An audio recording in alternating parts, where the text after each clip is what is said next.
Welcome to another English Premier League preview brought to you by Formlab Black.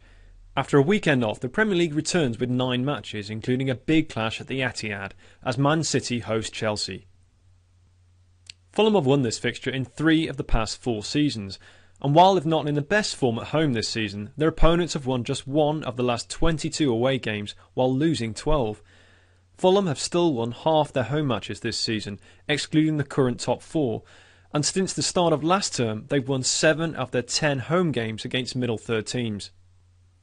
Arsenal have won 7 of the last 9 games, excluding against the top 3, and have won 14 of 17 home games against the bottom 6 teams since the start of 2010-11, with 6 wins by at least 3 goals.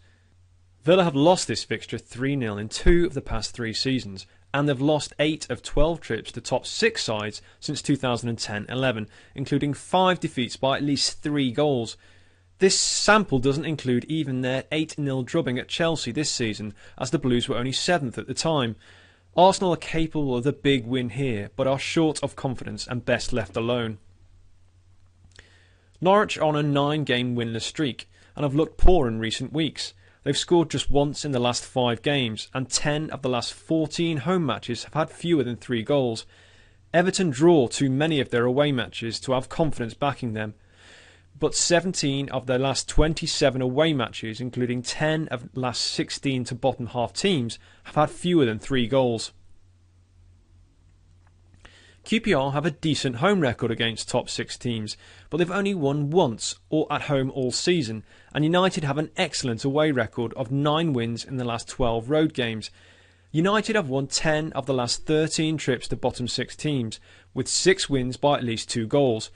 QPR have scored just 4 times in the last 9 games, and with United defence looking much improved since Christmas, they conceded just 3 goals in the last 7 games. The away win to 0 is worthy of consideration. However, with United facing a busy schedule and likely to rotate their team, we'll leave this game alone. A Reading win will leave Wigan at least 5 points from safety with just 11 games to go and facing a fairly tough run in. Reading are on decent form but have conceded 11 times in the last 6 games, and 9 of the last 12 home games have had over 2.5 goals. This is also the case in 23 of Wigan's last 32 away games since the start of last season, including 18 of 23 when they've scored, and in 5 of the last 6 trips to bottom 6 teams.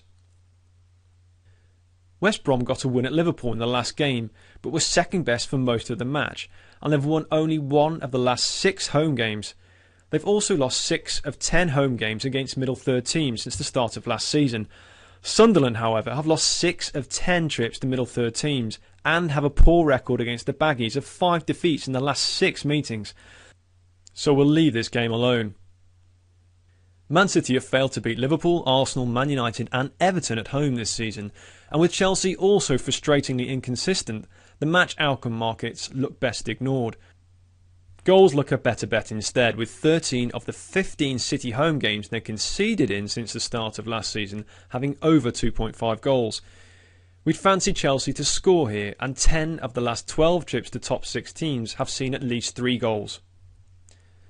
Newcastle have drawn just 1 of the last 18 home matches, and despite their disappointing season, they've won 6 of 13 home games. This improves to 12 wins in 19 home games against bottom half teams since the start of last season.